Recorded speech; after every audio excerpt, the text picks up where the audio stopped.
Bonjour à tous, très belle matinée. Le Bitcoin est à près de 64 000 dollars américains. Nous avons de nouveau eu une légère vente pendant la nuit, ou plutôt dès hier soir, mais au final, ce n'était rien de vraiment très important. Cela est simplement dû au fait qu'il n'y a actuellement aucune liquidité sur les marchés des crypto-monnaies, ni sur les marchés boursiers, qui étaient très très calmes hier. Tout le monde attend les données sur l'inflation de demain et ce que le Japon pourrait faire tôt ou tard. De plus, il y a de nouvelles informations concernant le détroit d'Ormuz. Apparemment, selon Trump, il est ouvert.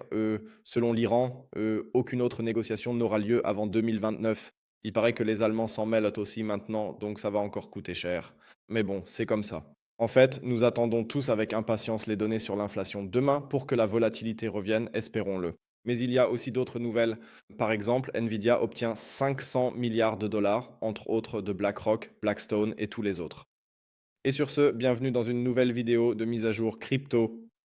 Oui, je dirais que nous ne perdons pas vraiment de temps, car nous avons encore quelques sujets à aborder. Mais avant de commencer, comme toujours, n'hésitez pas à laisser un like sur la vidéo, à vous abonner à la chaîne si ce n'est pas encore fait, et bien sûr, à jeter un œil au groupe Telegram gratuit de discussion et de signaux. Vous y trouverez toujours les dernières informations. Si je fais quoi que ce soit avec des actions, ou si j'achète, vends, etc., des actions, vous apprendrez tout cela dans ce groupe gratuit.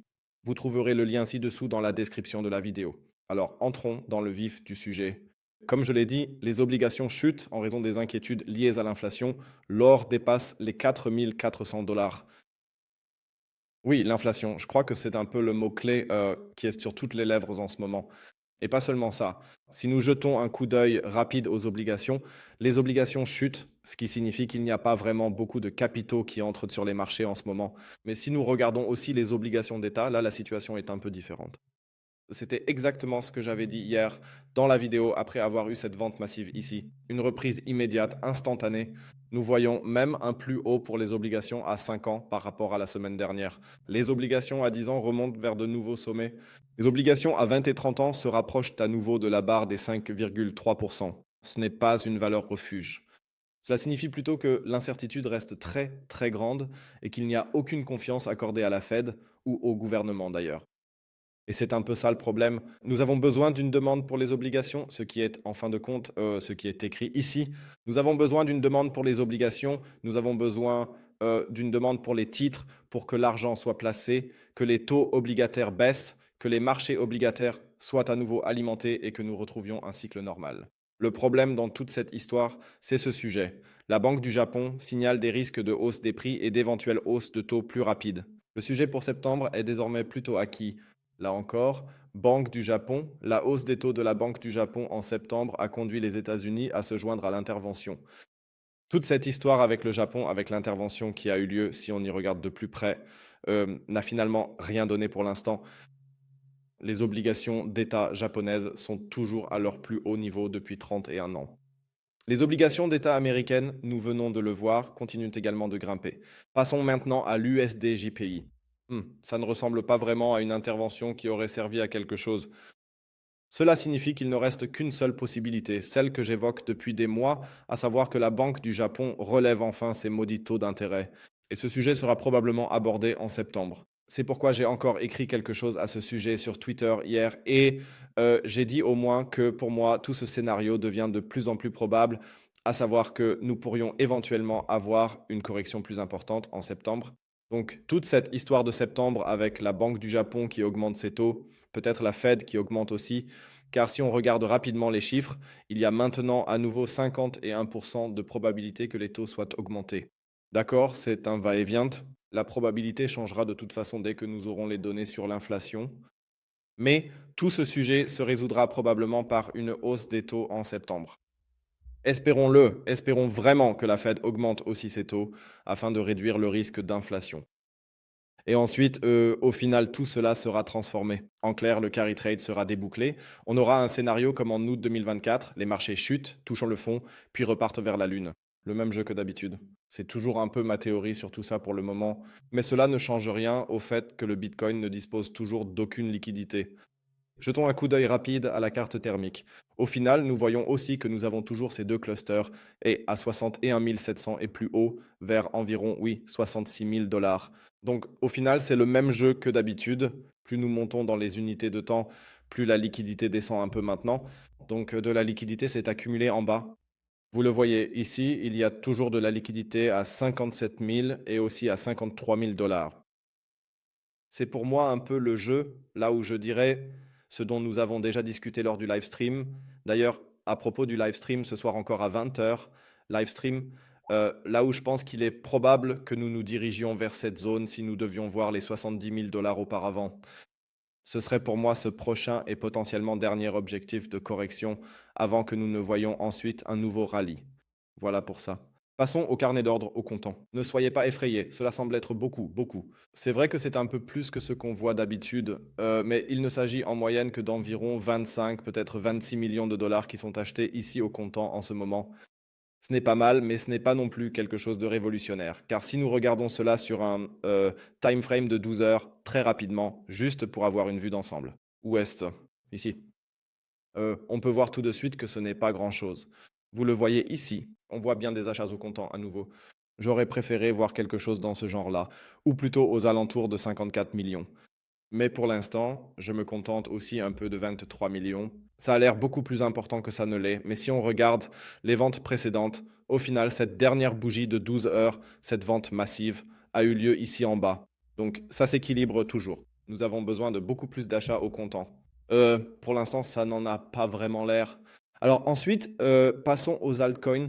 Comme je l'ai dit, Bitcoin est absolument, oui, inutile d'en discuter. Ethereum a encore une fois été rejeté en haut de notre zone de vente. Waouh, quelle surprise. Malgré tout, comme je l'ai dit, je reste plus haussier à court terme jusqu'à ce que toute cette histoire, jusqu'à ce que le carry trade et ce genre de choses puissent se déclencher ou que la probabilité d'une hausse des taux au Japon et bien sûr aussi à la Fed, jusqu'à ce que cela soit vraiment acté, cela pourrait encore prendre 2 ou 3 semaines avant que nous ne voyions les premiers effets. Parce que tant que les obligations augmentent, je ne m'inquiète pas encore d'un éventuel crack crypto. Ce n'est que lorsque les obligations stagneront ou chuteront soudainement de manière significative, alors que les cours continuent globalement de monter, que je commencerai à m'inquiéter. Et ce n'est pas ce que nous voyons pour le moment. C'est pourquoi je reste un peu plus optimiste en ce qui concerne la crypto. Solana, eh bien, tout stagne complètement. Nous n'avons tout simplement pas de volume. C'est ça le problème. C'est pourquoi, mais bon, XRP est passé brièvement sous notre support. Bien sûr, il faut aussi dire ici que nous avons une divergence haussière, ce qui pourrait apaiser XRP, ou plutôt tous les fanboys de XRP là-bas, sur le fait que nous allons encore aller to the moon. Le volume est tout simplement horrible. Donc, il n'y a vraiment aucune résistance. Dès que nous passons en dessous ou que nous obtenons une clôture quotidienne en dessous, cela peut aller très très vite vers le bas, surtout pour le XRP. Cela ne signifie pas que juste parce que je suis un peu plus haussier à court terme sur Ethereum ou Bitcoin par exemple, le XRP ne peut pas chuter ici. Chaque pièce a actuellement si peu de liquidité qu'une mauvaise nouvelle ou n'importe quoi d'autre suffirait à provoquer quelque chose de catastrophique ici. Juste pour info, soit dit en passant, passons à l'or. L'or a atteint la zone des 4 400 $, avons-nous lu. Je ne suis toujours pas convaincu qu'il s'agisse vraiment d'un rallye durable ici. Je vous dis les choses comme elles sont.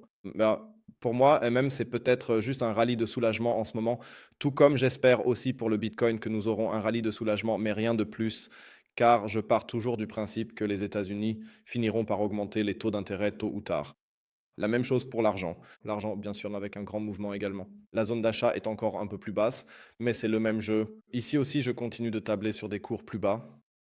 Sur le marché d'échange, le dollar se maintient autour de 99,8 en ce moment. Un double creux, une divergence haussière devrait normalement permettre ici aussi d'obtenir une reprise en V vers le haut dans les prochains jours. Donc ici dans cette zone vers le haut. Donc je ne crois pas que le dollar laissera ses bougies ici en haut sans essayer de les atteindre. Sinon, pour l'USD-JPY, nous en avons parlé. Même chose, la bougie vectorielle sera probablement encore atteinte, du moins jusqu'à 50% de cette bougie vectorielle. C'est tout.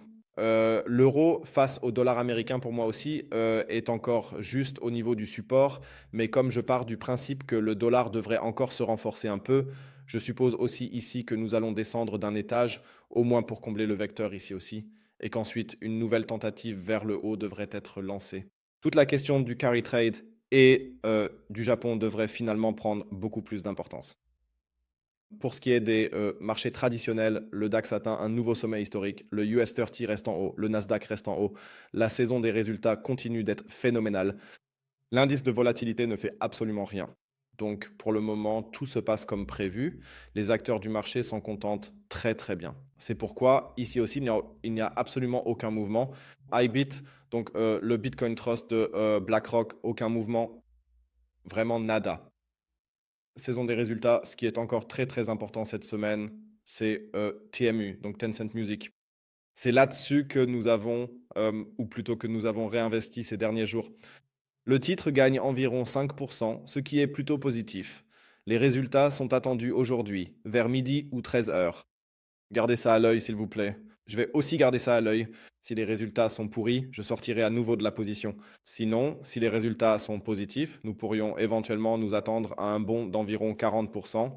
Et dans ce cas, je revendrai immédiatement le titre. Sinon, j'ai encore effectué une vente hier.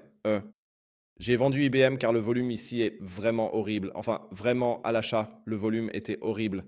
J'ai vendu juste ici quasiment au plus haut, à 240. Je l'ai noté dans le groupe. Donc là aussi, faites toujours attention, y compris dans les sous-groupes, actions, ETF.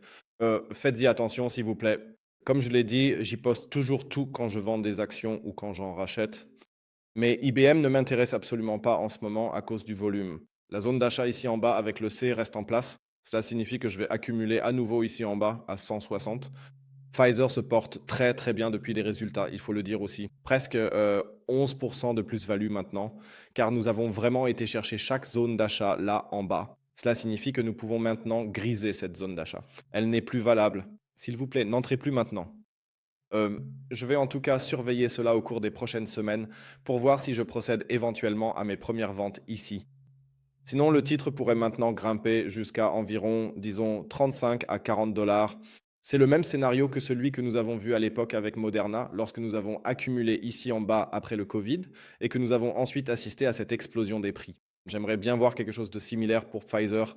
Sinon, comme je l'ai dit, c'est relativement calme. Pour moi, ça peut très bien continuer comme ça. Ah, Nvidia aussi, il y a eu des nouvelles très rapidement. 500 milliards. Encore une fois, Nvidia s'assure une promesse de financement de 500 milliards de dollars de la part de Wall Street, notamment BlackRock, Blackstone et tous les autres, ce qui est évidemment une bonne chose. L'argent continue d'affluer et si cela passe aussi par des banques ou des hedge funds, c'est évidemment encore mieux. Nvidia réagit à cela en tout cas pour l'instant en repassant au vert en pré-marché. Dommage que la C, ou plutôt la zone d'achat, n'ait pas encore été atteinte. Il faut qu'on garde ça à l'œil encore un peu, mais théoriquement, c'est toujours envisageable. C'est tout pour moi, en tout cas. Ce soir, nous regarderons tout cela tranquillement, en tout cas lors du live stream.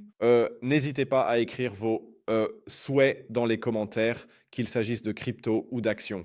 Écrivez-les ci-dessous. C'est tout de mon côté. Je vous souhaite à tous une excellente journée. Portez-vous bien et comme toujours, stay crypto.